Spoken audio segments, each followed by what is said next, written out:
hace una historia, se habla de un viejo, de un niño, de sí. La riqueza del lenguaje es riqueza en la capacidad de percibir las cosas del mundo, la riqueza del mundo, la variabilidad de la existencia. La capacidad de expresar el mundo se da en el lenguaje. Hola, ¿qué tal? Ya estamos aquí nuevamente con ustedes cumpliendo esta cita semanal de este programa que lleva por nombre Pedagogizando la Vida.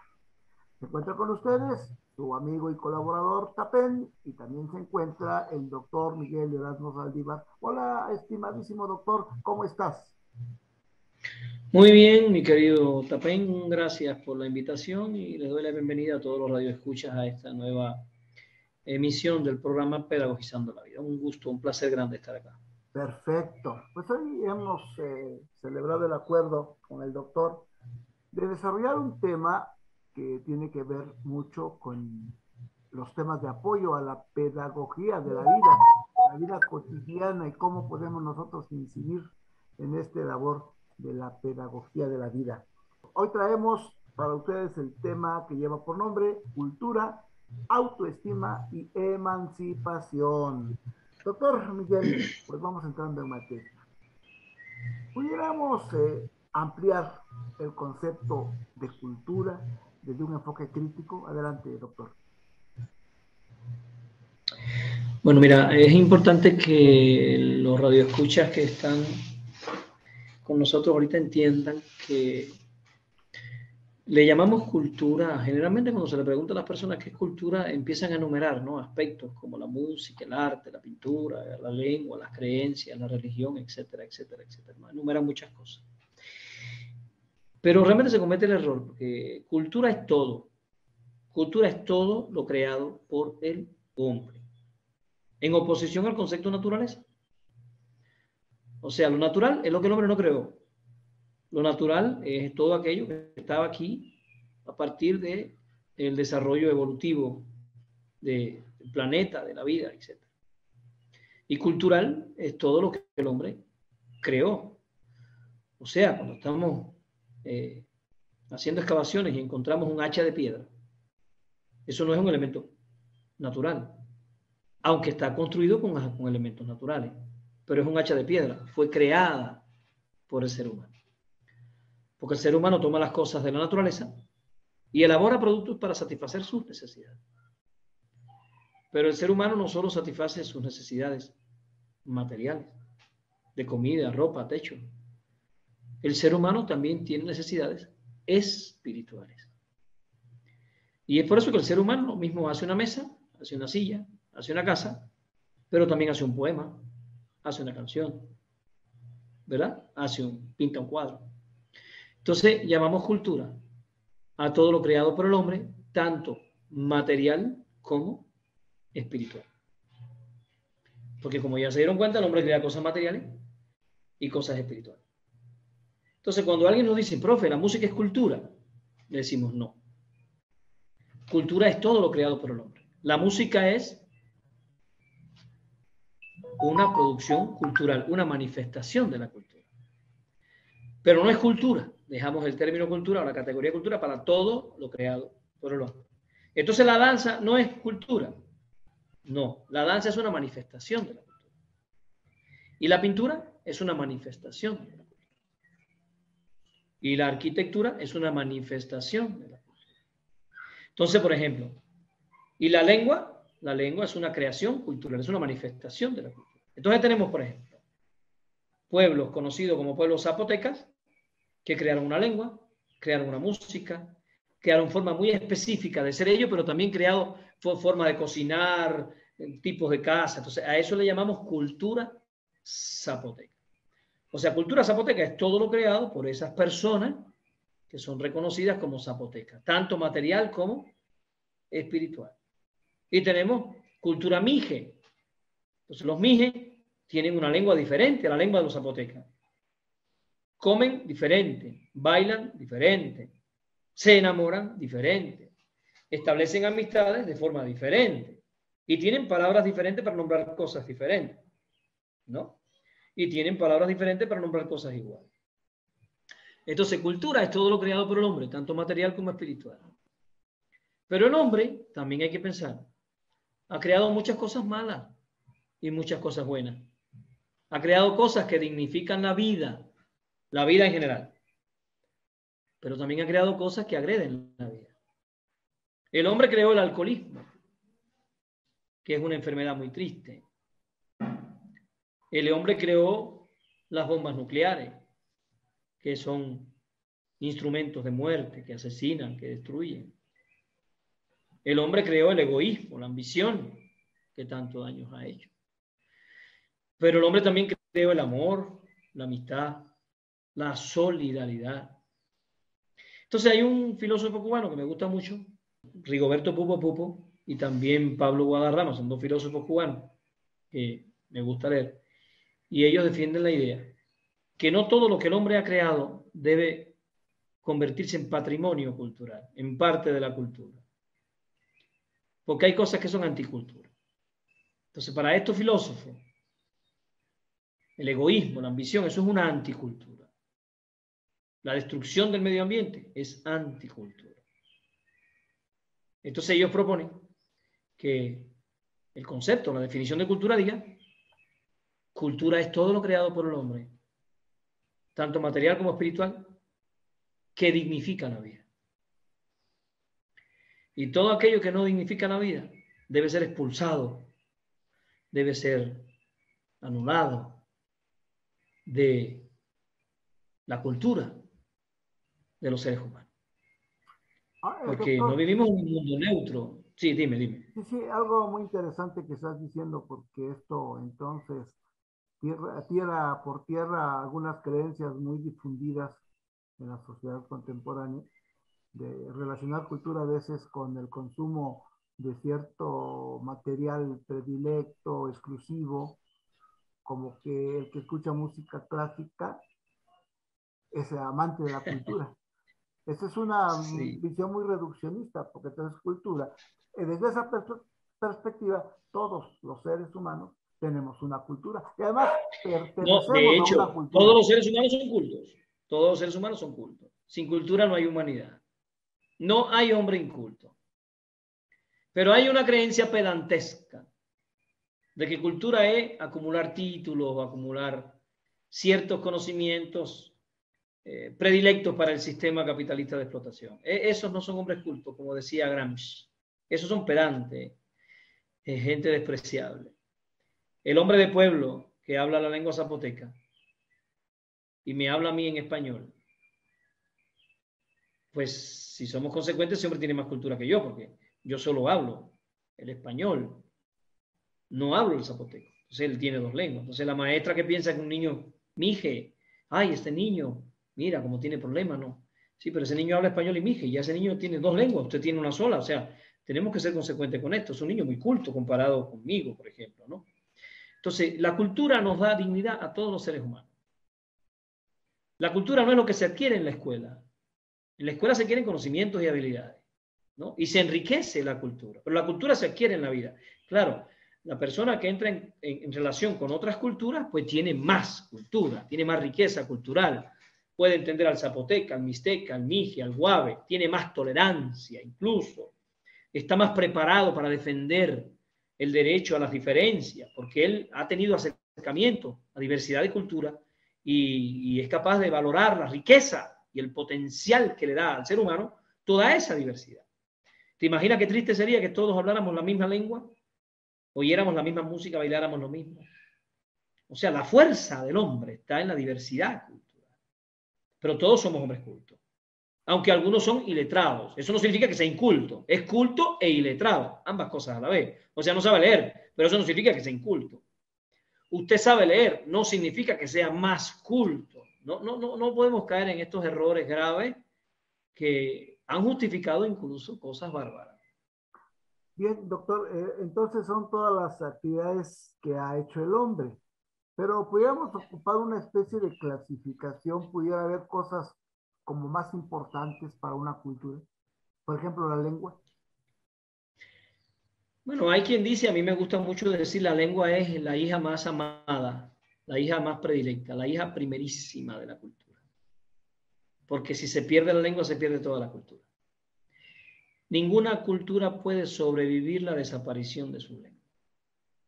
La lengua es la capacidad que los hombres tenemos, bueno, la lengua, entre otras cosas, es la capacidad que tenemos los hombres de significar la existencia a través de signos lingüísticos y comunicarnos.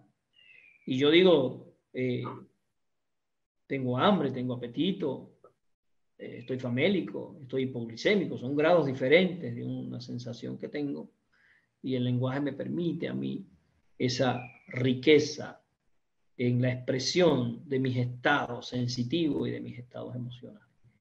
Y puedo decir a una muchacha, usted me atrae, pero puedo decirle, usted me gusta, puedo decirle, yo a usted la extraño, puedo decirle, yo a usted la quiero, puedo decirle, yo a usted la amo, o puedo decirle, yo a usted la venero, o yo a usted la idolatro. Son grados diferentes de una emoción hacia una persona, hacia una pareja, ya sea mujer o sea hombre. La riqueza del lenguaje es riqueza en la capacidad de percibir las cosas del mundo, la riqueza del mundo, la variabilidad de la existencia. La capacidad de expresar el mundo se da en el lenguaje. Entonces, la lengua es fundamental, amigo. Hay que defenderla a capa y espada. Sí, claro, que importante, ya lo dijo Freire. El lenguaje es la capacidad que tenemos de nombrar al mundo. Entre más nombres conozcamos, dice en un pasaje de la novela de Gabriel García Márquez, que había un momento en que allá, cuando no tenían nombre las cosas, para hablar de ellas, había que señalarlas con el dedo. Pero ya el simbolismo que tiene la palabra nos permite nombrar incluso las cosas no tangibles, como la palabra amor. Bien, Miguel, pues la radio ya sabes que nos va marcando siempre el paso. Vamos a una identificación de la radio y cuando regresemos desarrollamos el tema la cultura, la autoestima y la emancipación. No se vaya. Pero mi historia es difícil, no voy a hablarles de un hombre común. Mis amables radioescuchas, ya estamos nuevamente de regreso en este programa que lleva por nombre Pedagogizando la Vida. Les queremos hacer un comentario interesante. Si a alguien le interesa volver a escuchar este programa las veces que quiera, que necesite, puede accesar al canal de YouTube que lleva por nombre Pedagogizando la Vida. Ahí encuentran toda una serie de materiales, más de 700 videos que tiene el doctor Miguel Erasmo producido a lo largo ya de varios años, y pueden conocer esta propuesta didáctica, pedagógica y filosófica que ha estado elaborando el doctor Miguel. Regresamos en este programa donde estamos desarrollando el tema de cultura, autoestima y emancipación. Se encuentra con nosotros el doctor Miguel Erasmo Saldívar Carrillo, doctor en Ciencias Pedagógicas, quien seguirá desarrollando este tema. Doctor, habíamos platicado la definición de cultura. ¿Cuál es la vinculación que tendría la cultura con la autoestima, esta dimensión psicológica de la conducta humana?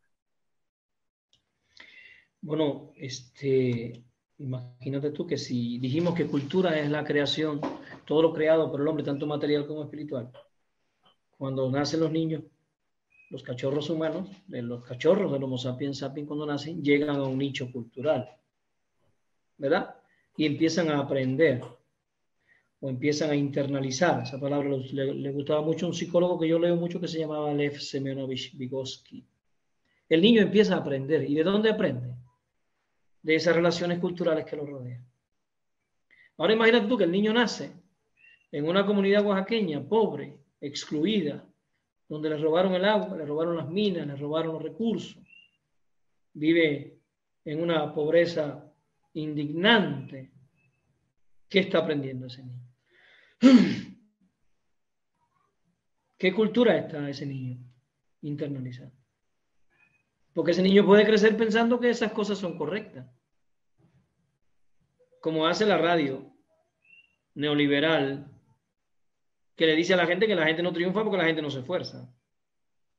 Que le dice a la gente que la gente no tiene dinero porque la gente no trabaja. El niño puede pensar que su familia es pobre porque su familia no trabaja. El niño puede creer que su familia es pobre porque no se esfuerza.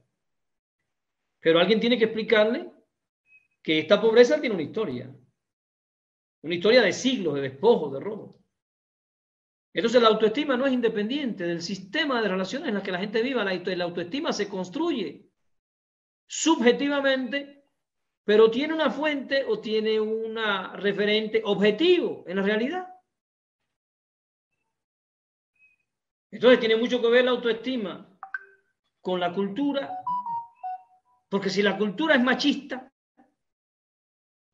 si la cultura es de que la niña tiene que en la casa trabajar como una esclava mientras el hermano no hace nada y anda por la calle no viendo, ella está internalizando una cultura machista. Está comportándose como según es correcto, pero eso afecta a su autoestima. Entonces no podemos separar una cosa de la otra. Lo primero que yo quisiera, si tú me lo permites, es decirte que algunos componentes de la autoestima que necesitamos conocer. Primero, para los que nos escuchan, la autoestima hace referencia, como la palabra lo indica, auto hacia mí y estima, autoestimación, ¿verdad? Autoaceptación, cómo yo me veo, cómo yo me acepto, cómo yo me quiero, cómo yo me asumo. Eso es autoestima, pero hay tres componentes importantes de la autoestima. Primero, el autoconcepto.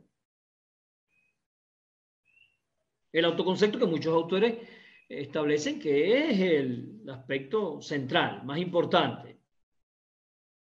Y el autoconcepto se refiere a todas las creencias que yo tengo sobre mí mismo, lo que yo pienso sobre mí, sobre mi más profunda esencia, sobre mis características, mis capacidades. Es importante que entendamos que el modo en el que yo construyo mi autoconcepto tiene mucho que ver después con la aprobación que yo me dé a mí mismo. Y hay que entender que a veces el autoconcepto que yo tengo tiene una base real, se acerca a mí, pero a veces no.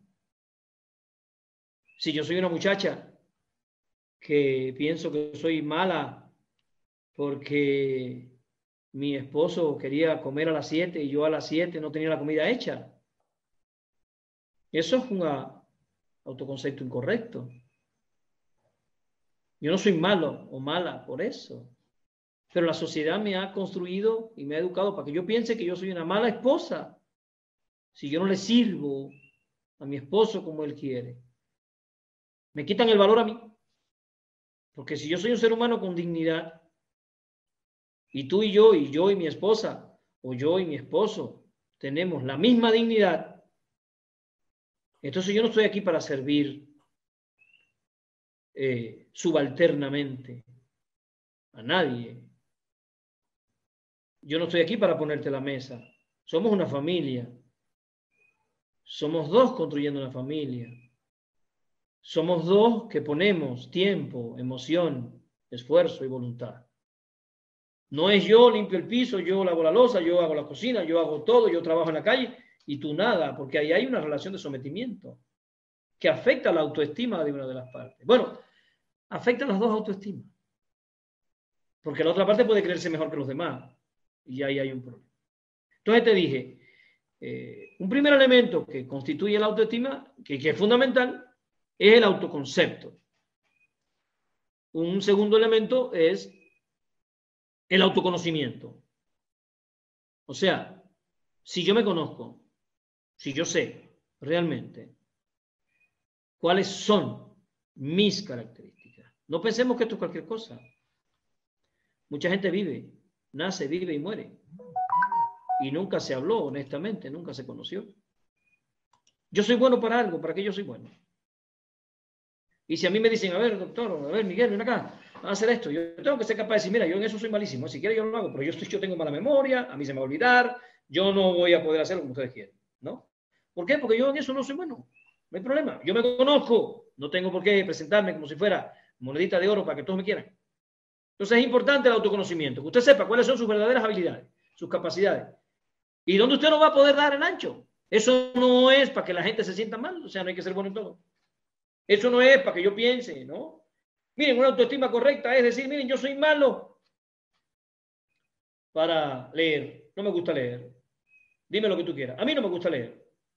pero me quiero muchísimo, me quiero así, sé que soy malo para leer, pero me gusta sembrar, me gusta trabajar en el campo, me gusta ayudar a las personas, me gusta criar gallinas, esas cosas me encantan, pero leer no me gusta. Vaya, lo voy a decir así para que se entienda, porque a veces incluso la escuela afecta la autoestima de los niños, porque le exige al niño cosas para las que tal vez el niño en ese momento no está preparado o no quiere. Y como no sabemos conducirlo pedagógicamente, terminamos quebrándole la autoestima y diciéndole al niño que el niño está mal. Cuando no es el niño el que está mal, es el sistema el que está mal. Porque nadie está mal por no querer hacer algo que se le impone. Eso es un derecho de cada quien. Nadie está mal por no escribir una novela. Bueno, hay gente que escribe novelas, hay otras que se la leen. Eso está muy bien. Felicidades para los escritores. Pero no todos tenemos que ser escritores. Hace falta alguien que siembre las papas, que todos nos comemos, que siembre los plátanos y que le guste hacer eso y que se realice haciendo eso. Tenemos que aprender la diferencia y a entender que la dignidad no se puede poner en juego. No puedes agredir la dignidad de alguna persona intentando llevarlo a un resultado, porque puedes quebrar esa voluntad. Por eso te digo, primero, el autoconcepto, lo que yo creo que soy. Segundo, pues, el autoconocimiento. Eso es fundamental. Además de eso, la autoconfianza. Es un pilar básico de la autoestima. Porque hay mucha gente que te dice, no, yo no puedo. Me gustaría que nos detuviéramos aquí un momento como para recapitular estos dos componentes. Hay un tercero, la autoconfianza. Pero vamos a ver, vivimos en una sociedad en donde existe una cultura del sometimiento. Esto, sí, en mi opinión, pienso que genera a un autoconcepto, un concepto de las personas en el que se toma como natural la posibilidad, por ejemplo, de tener que asumir una relación laboral permanentemente en donde no se te paga lo necesario. O servir. Te voy a poner un ejemplo. Sí, actual. El presidente gringo tronó los dedos para que todo el mundo corra para allá. Y AMLO dijo, pues nosotros no. Y hay mucha gente que está diciendo, pero ¿por qué no va? Oye, no hay que ser servil. Tienes que tener tu autoestima. Somos un país digno e independiente. No tenemos que corretear cuando alguien grite, venga. Entendemos que no tenemos que ir y no vamos. No pasó nada. Es un derecho que tenemos. Eso también pasa con las personas. Pero las personas son obligadas a establecer relaciones serviles.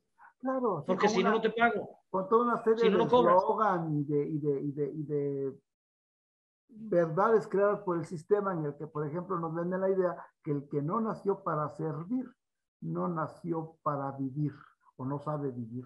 Entonces esto se nos va repitiendo sistemáticamente, se nos va introyectando, que nos va a permitir tener un concepto que, por ejemplo, esos valores son los ideales, ¿no? El concepto de ahí tienes que diferenciar. El servir ese que acabas de decir tiene dos connotaciones.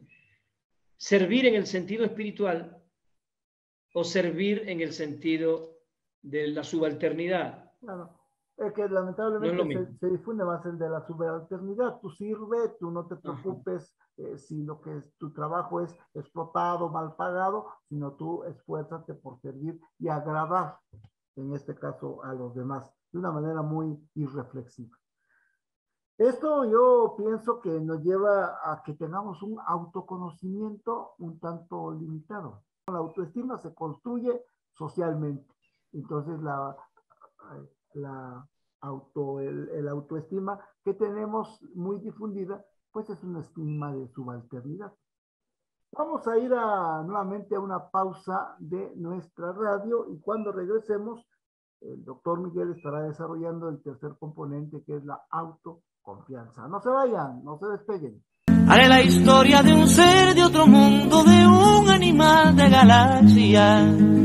Pues ya estamos aquí de regreso, compañeros y amigos, donde nos alcancen con esta señal. En verdad estamos haciendo el mejor esfuerzo para darle difusión a toda una cultura de la pedagogía crítica, de la pedagogía de la liberación. Hoy tenemos aquí en la mesa al doctor Miguel Erasmo Saldívar, al que le reconocemos enormemente esa disposición a donar todas sus potencialidades para contribuir con esta causa de llegar a lo más amplio posible y vayamos cambiando esa subjetividad para ponerle al servicio de la emancipación. Doctor, hablamos de dos componentes de la autoestima. El autoconcepto que tiene el sujeto y la autoaceptación. Vamos al tercer componente, que es la autoconfianza. La autoconfianza. ¿Qué es autoconfianza? Y hay que dejarlo claro para que la gente no empiece ahí a hacer locura. Porque si usted ahora se lanza de un edificio confiando que usted va a poder volar, eso no es autoconfianza, eso es delirio, ¿verdad? Usted no puede volar. Y usted no puede confiar en que usted puede volar por muchas películas que usted ve. Usted no va a volar. Y usted no puede hacer las cosas que se hacen en las películas porque eso se hace además con ciertas técnicas. Los superhéroes no pueden hacer nada de esas cosas. O sea, no confundamos la autoconfianza con el delirio y con la percepción irracional de que podemos hacer cosas que realmente no podemos hacer. Usted no va a poder correr como Usain Bolt. Eso se da en muy pocos casos. ¿Autoconfianza qué es entonces? Mire, autoconfianza aparte, primero sé lo que puedo y lo que no puedo. Pero sé lo que puedo llegar a ser. Confío en que puedo llegar a ser más de lo que soy. Esa es la base de la autoconfianza. O sea, autoconfianza es esa persona que está aprendiendo a manejar, no sabe manejar, tiene miedo a manejar, le da terror manejar, pero sabe que puede llegar a hacerlo, realiza las prácticas y lo hace. Hay personas que irracionalmente dicen no puedo, no puedo, no puedo y se pasan toda la vida sin poder manejar, porque ellas mismas se arrebatan el derecho irracional de hacerlo. Ahí está la autoconfianza, hay una falta de confianza. Hay poca confianza, no hay autoconfianza. Y usted tiene que hacer un examen y ya está pensando que va a reprobar. Y yo no puedo. No, ahí le falta confianza. Porque son cosas que si usted se esfuerza, si usted se esmera, si usted se empeña, lo puede llegar a hacer. Para entender la autoconfianza, hay que saber que somos una persona hoy. Ahora mismo yo soy una persona. Pero yo estoy cambiando constantemente. Mañana yo puedo ser otra. Esa persona que yo sea mañana va a depender de las decisiones que yo tomo hoy. Si yo tomo hoy decisiones y sostengo esas decisiones y me esfuerzo con esas decisiones, yo desarrollo la autoconfianza y puedo llegar a mi meta. ¿Cómo México puede obtener medallas de oro en una Olimpiada? Autoconfianza. Un entrenamiento basado en la autoconfianza. Un entrenamiento que lleva sacrificios, que lleva mucho esfuerzo. A veces hay deseos de dejarlo, de sentarse y decir, ya no sigo. Pero dice, puedo, yo puedo hacerlo. La autoconfianza también aparece allí en los momentos de más tensión, de más cansancio. La autoconfianza es hermana gemela de la voluntad. Nacen del mismo parto. Porque sin voluntad la autoconfianza no se puede desplegar. O sea, necesitamos autoconfianza, pero necesitamos a la par voluntad para superar las dificultades. Porque si no hay voluntad, entonces ella no le permite a la autoconfianza realizarse. Por eso yo digo, son gemelas del mismo parto. Necesitamos voluntad y autoconfianza. Son dos pilares que nos van a permitir ir más allá de las metas que nosotros nos proponemos. Esos serían tres elementos importantes de la autoestima que quiero que consideres. Dije autoconcepto. Dije autoconocimiento. Ahora te dije autoconfianza. Además te digo autoimagen. La autoimagen se refiere en primer lugar al aspecto físico. Un aspecto físico que en el sistema en el que vivimos, este capitalismo muchas veces neoliberal en el que vivimos, el mismo sistema te agrede tu aspecto físico. El mismo sistema te dice que, pues, que pelón así como estoy, pues no me veo mal. Entonces inmediatamente me proponen un champú para resolver mi problema. Te dice que las arrugas son feas y son malas, cuando las arrugas son parte de la vida. O sea, las arrugas son los testigos de la vida que yo viví. Y las cuento y las apapacho porque sé que la vida que tengo de 56 años es una vida que me gusta, que he vivido y por supuesto tengo ya mis arrugas y quisiera llegar a los 96, pero no puedo llegar a los 96 sin arrugas. O sea, no puedo enemistarme de la dialéctica de la existencia. Entonces el sistema te dice, estás mal, toma esto para que lo resuelvas. Tus arrugas, cómprame esto y no vas a tener arrugas. Que si estás un poquito grueso, pues esto para que no. Entonces le manda a la gente el mensaje de que está mal, de que está mal, de que es incorrecto. Y eso es, primero, una manipulación. El sistema te manipula para después venderte. Entonces, destruyen la autoimagen. Y lo quiero decir muy, muy claro. Las personas más afectadas por esto suelen ser las compañeras. Porque ellos te venden uñas, te venden cosas y cosméticos y cientos de cosas para que la compañera vaya dándole vida al capital, comprando y comprando y comprando, ¿no? Bueno, y yo creo que todos comprendemos cuando la compañera se enamora y se va con su amor, con su pareja al hotel, lo primero que hace es quitarse toda esa cosa que se puso y volverse ella misma, ¿no? Regresar a quien es ella. Entonces, para que tengamos una idea, la autoimagen va mucho con el ego, ¿no? Nos venden una falsa autoimagen y un ego, y después cuando llegamos a la casa nos quitamos esa máscara, o cuando estamos con los amigos verdaderos nos quitamos esas máscaras, y podemos ser quienes somos. Podemos comer lo que nos gusta, hablar lo que nos gusta, reírnos de lo que nos gusta, comportarnos como nos gusta, sin temor a que nos estén juzgando constantemente. Por eso es importante trabajar el autoconcepto, y trabajar el autoconcepto implica también trabajar valores como la tolerancia, la aceptación, reconocer la diversidad de rostros, la diversidad de formas, que todas son hermosas. Hollywood nos vende una idea errónea de la belleza cuando nos dice que la belleza solo son esas mujeres, ¿no? Y Hollywood también México, porque cuando uno ve las novelas estas de Televisa y TV Azteca, las dueñas de casa, ¿cómo son? Generalmente son altas, güeras, su pelote, su carota, sus características que ellos ahí les ponen, ¿no? Y después sacan a la que hace la tarea doméstica en la casa y que les ponen con otras características diferentes. Entonces, la autoimagen es importante porque nos permite aceptarnos, vivir felices tal y como somos. Puede ser una persona muy atractiva, pero si tu actitud es agria, chocante, o sea, la persona no es solo el rostro. Puede ser una persona, tal vez para ciertos criterios, menos atractiva, pero una persona amable, agradable, bondadosa, trabajadora.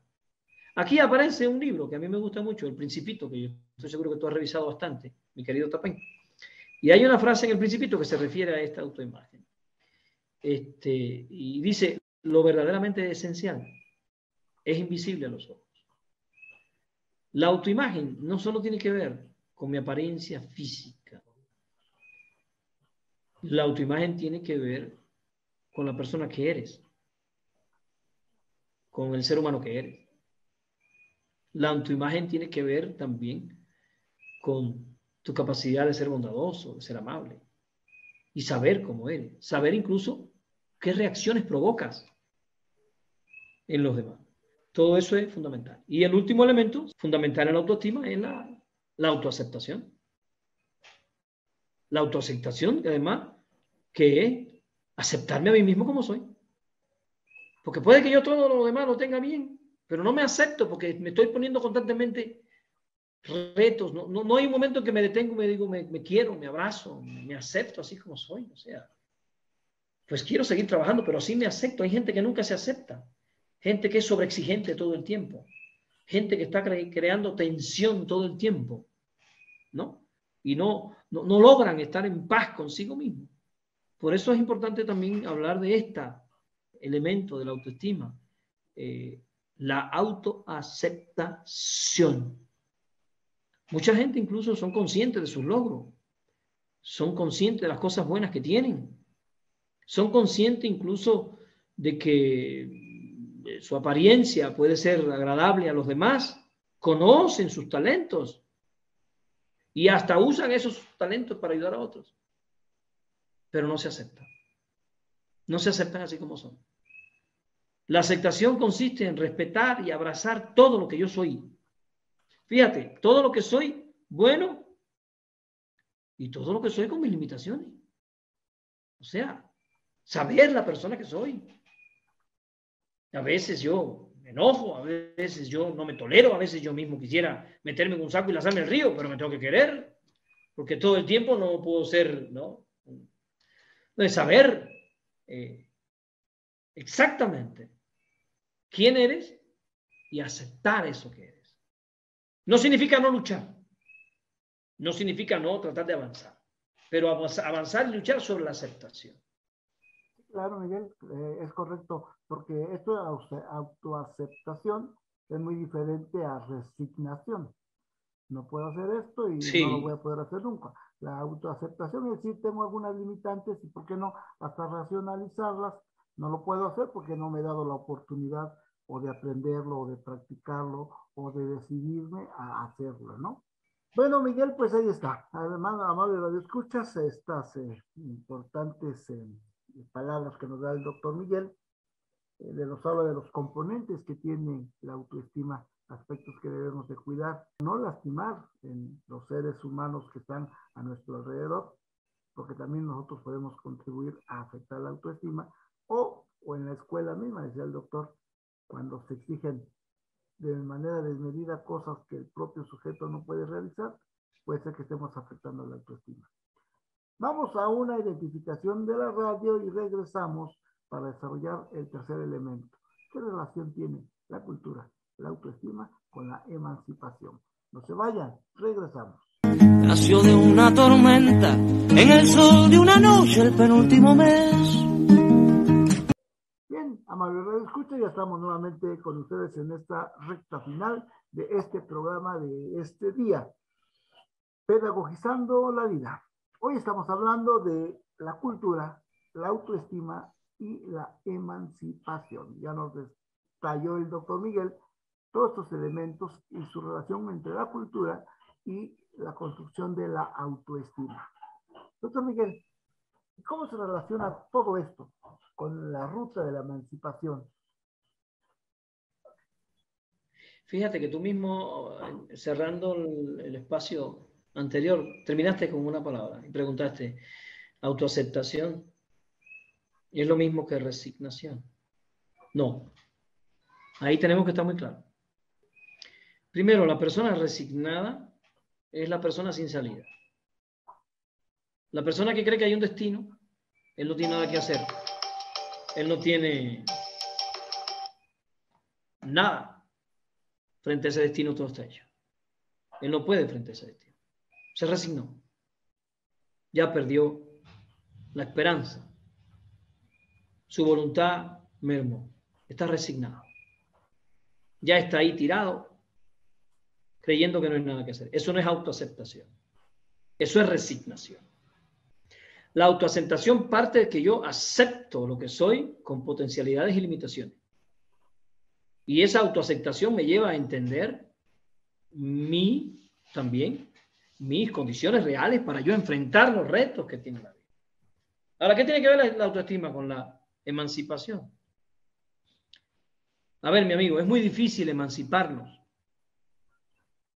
A ver, ¿hubiese podido México derrotar a España y después derrotar a Francia con un ejército de gente resignada? No. No, por supuesto que no. Necesitaba gente es muy difícil dispuesta a resistir. Es muy difícil emanciparte con gente resignada, con gente sometida. La resignación es sometimiento, abatimiento. No. El sistema de dominación nos quiere resignados. Nos quiere pensando que hay un destino y contra eso no hay nada que hacer. No, no hay un destino. Los hombres construimos nuestro destino. Día a día con nuestras decisiones, con nuestra unidad. Yo te pregunto, acaba de ganar Morena en Oaxaca. ¿Eso fue el destino? ¿O fue la gente que se levantó a votar? Fue la gente que se levantó a votar. Si esa gente no se levanta y vota, no hay destino ninguno. Morena ha ido cada vez más llenando el color de este territorio. Eso es el destino. Eso es la brujería de Andrés Manuel, que mueve a la gente con hilito y les apresa el cerebro. No, eso es la gente que se levanta y vota. La gente que se levanta y actúa. La gente que se levanta y empieza a unirse, a hacer algo para salir de las condiciones oprobiosas en las que estábamos. Entonces, autoestima y emancipación van de la mano. Porque en la medida que el hombre se emancipa, empieza a verse diferente. Fíjate, anótalo ahí. En la medida que el hombre se emancipa, empieza a comprender el enorme poder de su fuerza cuando se une. En la medida que el hombre se emancipa y gana batallas como Bolívar, Sucre, Morelos, Juárez, el hombre va cobrando confianza en el poder de la unidad, en el poder que tienen cuando se unen y trabajan juntos por un destino común. Entonces empieza a desarrollarse lo que es la conciencia histórica. Y yo te diría que la conciencia histórica es el grillo de la autoestima del hombre emancipado. Me refiero al grillo como metáfora de aquel grillo que andaba con Pinocho. No, que le decía, ¿no?, lo correcto y lo incorrecto. Un hombre que va adquiriendo conciencia histórica y va adquiriendo confianza en el papel del pueblo y en el lugar del pueblo en la historia, cuando el pueblo decide que no más de rodillas, empieza a tener una percepción de sí que pasa por la percepción de los otros. Porque uno de los errores más graves que se cometen y que el capitalismo aprovecha es que analizamos la autoestima desconectando al hombre del contexto histórico. El hombre solo consigo frente al espejo, que fue lo que expliqué ahorita, estos elementos, ¿no? Yo conmigo frente al espejo. Pero el problema es que yo no estoy solo frente al espejo, somos una multitud de hombres frente al espejo, una multitud de hombres y mujeres frente al espejo, una multitud de hombres y mujeres oprimidos frente al espejo, que nos están diciendo que pelones nos vemos mal, pero nosotros no queremos discutir si somos pelones o no, lo que queremos discutir es si somos libres o no. Lo que queremos discutir es si los recursos del país van a pertenecer a nosotros o no. No queremos discutir si mi nariz está a la izquierda o a la derecha. No quiero discutir si mi rostro se ve más bonito o más feo. Quiero discutir cuán dignos somos cuando nos unimos y expulsamos a los que nos han despojado de la riqueza, del horizonte de la historia de este país. Entonces empieza a construirse una autoestima en la lucha, en la resistencia. Porque yo te pregunto, ¿cómo habrá sido la autoestima de Emiliano Zapata? Montado en su caballo, la autoestima de Pancho Villa. Cuando vemos las anécdotas de Villa, que quería invadir a los Estados Unidos, ¿qué autoestima tenía ese enorme mexicano? ¿Qué confianza tenía en su pueblo? ¿Qué confianza tenía en su ejército? ¿Qué conciencia de la historia? ¿A poco tú crees que Pancho Villa estaba preocupado de que si la barriga estaba un poquito más grande o un poquito más chiquita? O que Pancho Villa estaba sufriendo porque si el pelo estaba para acá o el pelo estaba para allá. Ese tipo de cosas no le preocupaban a un hombre como ese. ¿O tú crees que Zapata estaba preocupado que si el caballo, que si la montura, que si estaba... Esos hombres no tenían tiempo para estas mezquindades del cotidiano de la vida, están preocupados por el destino de su pueblo. O imagínate tú a Juárez o a Miguel Hidalgo en el espejo viendo a ver cómo se veía mejor. Yo lo que quiero es que traslademos esta discusión de la autoestima también al problema del hombre como ser social. El hombre buscando un destino común, un destino más digno para todos, para todas, para todos, como le gusta decir a algunos amigos míos. ¿Cómo estaría la autoestima de Jesús de Nazaret? Que estos son los modelos que tenemos que nosotros ver. La autoestima de Tupac Amaru, la autoestima de Tupac Katari, la autoestima de José Martí, del padre de las casas. O sea, realmente a veces nos metemos en discusiones que no digo que no sean humanas, no digo que no sean terrenales, no digo que no pertenezcan al jardín en el que todos vivimos, pero que nos roban la capacidad de darnos cuenta lo grande y lo sutiles que podemos ser hacia la otredad, hacia los demás. Hay un mundo de gente necesitando de nosotros para poder cambiar el destino de la humanidad. Y ese destino lo podemos cambiar todos los rostros, todos los ojos, todas las manos. No hay que ponerse a discutir de esta raza y la otra. Como decía Marcí, dígase hombre y se habrá dicho todo. No hay razas, hay una humanidad. Discutir de razas es mezquino, de gente mezquina que anda poniendo la mirada donde no hace falta. Hay que hablar de hombres y mujeres luchando por un mundo mejor, luchando por construir un mejor destino para todas, para todos, para todos. Eso es fundamental. Y eso tiene que ver con la autoestima. Por eso yo digo, autoestima tiene mucho que ver con la emancipación. Mira, amigo, así más o menos aparece un personaje en una novela rusa que a mí me gusta mucho, La madre de Gorsky. Aparece un personaje, Pavel Korchaki. Y este muchacho, que es un trabajador de una fábrica oprimido en la Rusia zarista, va adquiriendo poco a poco conciencia histórica, digamos, conciencia de la masa oprimida. y va cambiando su concepción de sí mismo. Se va volviendo más solidario, se va volviendo más humano. O sea, cambia su autoestima cuando cambia su percepción de la historia y de su lugar en la historia. Eso tiene que ver con la autoestima. La autoestima tiene que ver con la capacidad que tengo también de asumir la opresión de los demás como una opresión hacia mí.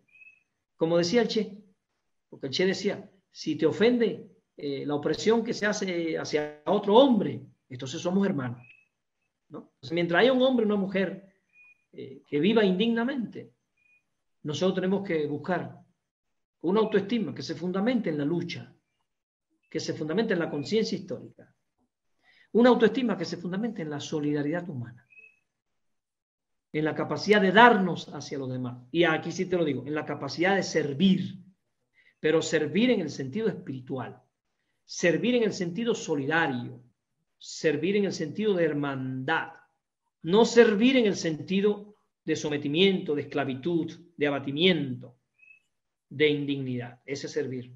Muy bien, Miguel, pues interesante, ¿no?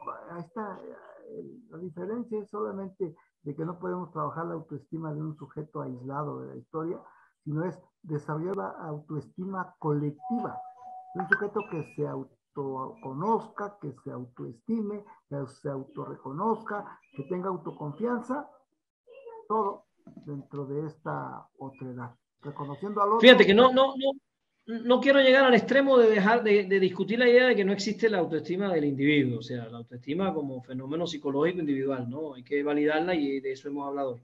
Lo que defiendo es la idea de no desconectar al individuo del momento histórico, de las condiciones históricas y de los demás.